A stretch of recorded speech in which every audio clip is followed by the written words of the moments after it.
Исәнмесез, эфирда яңалыклар чыгарылышы, студияда Лилия Гатина, алга таба кайбер темалар турында.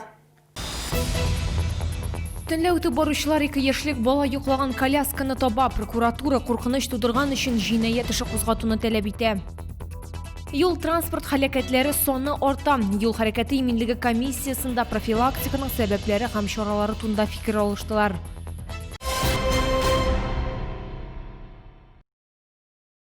Татарстанда яшәүче 39 кешедә COVID-19 диагнозы расланды. Чаллыда узган тәүлектә коронавирусның тагын 4 яңа очрагы теркәлде. Бу соңгы тәүлек эчендәге мәгълүматларны Республика оператив штабы хәбәр итте. Шулай итеп, 13 октябрьгә Татарстан буенча коронавирус белән авыруның барлыгы 7618 очрагы теркәлде. Аларның 6421 терелгән, 40 узган тәүлектә.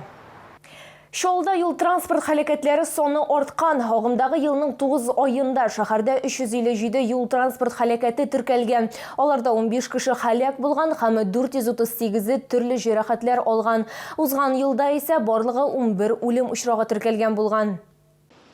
Бүген Чаллыда бөтен Татарстандагы кебек үк һәлак булучылар һәм зыян күрүчеләр белән бәйле аварияларның җитди артуы күзәтелә.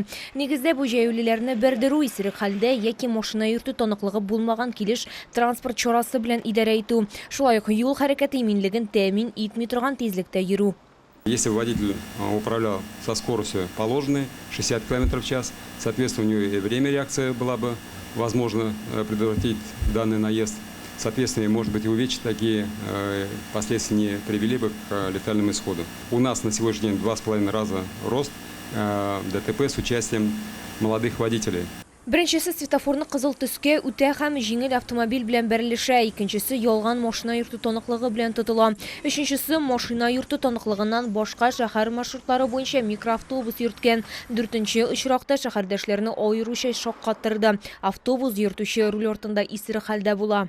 Водитель за выход на работу с поддельным водительским удостоверением с работы уволен. Всех наказали водителей, а себя-то наказали. Водителей всех уволили, ладно, это молодцы, но они вам и не нужны были бы без прав. А что сделали с механиками? Кто на линию выпустил? Механиков-то наказали? Ну, вообще-то не наказали. Пассажирлар йөртүчеләрне җитди игътибарга алырга, алар белән укулар үткәргә һәм автобусны видео теркәү җайланмалары белән җиһазландырырга. Юл хәрәкәте иминлеге комиссиясында якындагы очырга шундый бурычлар билгеләнде. Лилия Гатина, Сергей Вильданов, яңалыклар. Баланы төнлә урамда калдырган чаллылыга җинаять эше яный. 2 яшьлек бала яткан колясканы төнлә очраклы узып баручы таба. Шаһитлар урынга полиция һәм ашыгыч ярдәм чакырталар. Ни өчен бала урамда үзе генә калган? Тулырак калдагы сюжетта. Кечкенә бала белән колясканы чаллылар Яңа шәһәрнең 1-15 йорты аркасы янында тапкан. Ул вакытта 2 яшьлек бала арбада йоклаган була. Үтеп баручылар әлеге хәлне күреп ашыгыч ярдәм чакыртканнар.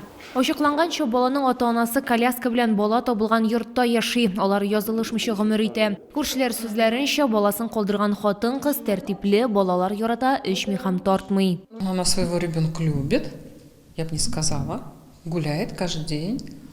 Не бросает своих детей. Скандалят между собой. Всякое бывает в семье. Молодая семья, как говорится, это муж у нее хороший, Василий. Квартира у них, как говорится, полная квартира. Я бы ничего такого не сказала. Но что-то внутри было, не знаю. 2 яшьлек бала ничек төнлә урамда бер үзе калган. Баланың әнисе сүзләренчә, ул дус кызында кунакта булган. Өенә кайтырга җыенгач, аны дусты озатырга чыга. Хатын-кыз иренә аны каршы алырга дип шалтыраткан вакытта, дусты да бала белән коляскада юкка чыга. Опека органнары аңлатканча, хәлгә ачыклык керткәнче, кызны балалар йортына урнаштырачаклар. На данный момент состояние здоровья ребенка удовлетворительное. Его готовят к выписке из КДМЦ. Пока ребенок будет устроен в дом ребенка до выяснения всех обстоятельств.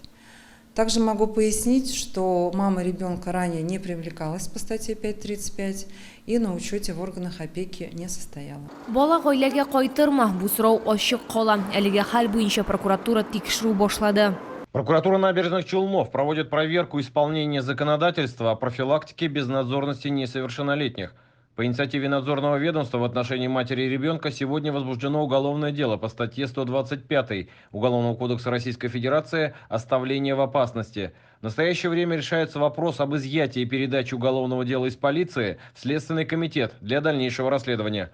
Ход расследования взят на особый контроль в прокуратуре.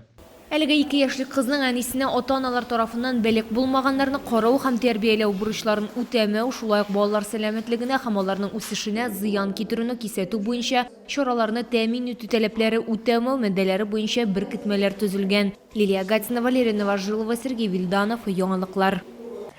Прокуратура реабилитация чаралары булып бирмәү факты буенча тикшерү башлады. Моның сәбәбе безнең телеканалда чыккан сюжет. Шолтывы кайнар элемтәсенә Айсылу Жукова һәм Светлана Мякишева мөрәҗәгать итте.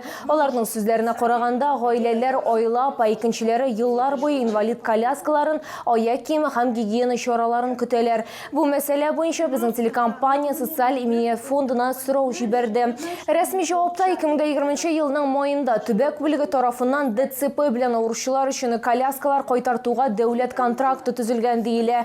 Әмма товарны сайлап алу барышында эксперт комиссиясе тарафыннан товар белән тәэмин итүче ягыннан җитешсезлекләр ачыклана һәм аның нәтиҗәләре буенча бер яклы баш тарту турында карар чыгарыла. Хәзер ДЦП белән авыручы балалар өчен кресло-коляскага дәүләт контрактын имзалау 4нче кварталга планлаштырылган. Хәзерге вакытта контракт төзү өчен документлар әзерләү эшләре бара.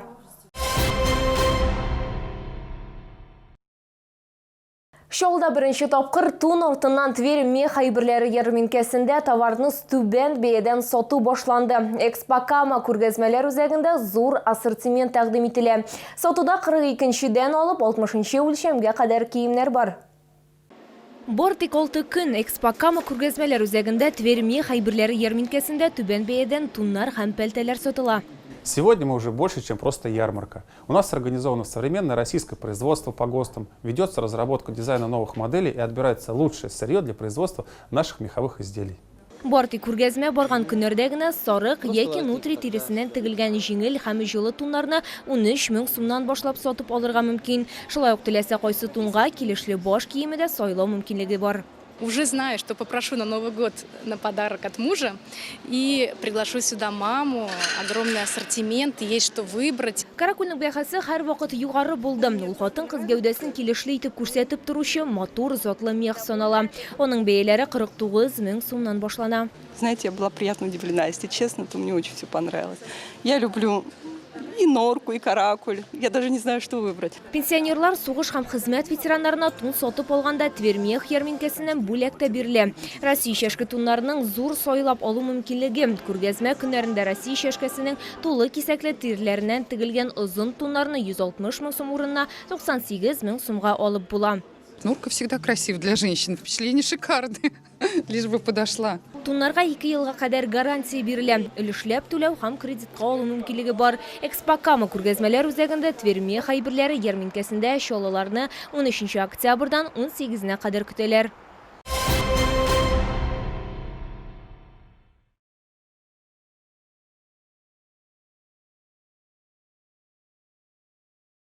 Бу сезгә җиткерәсе соңгы мәгълүматыбыз иде. Мин Лилия Гатина сезнең белән сау булашам. Исән-имин булыгыз.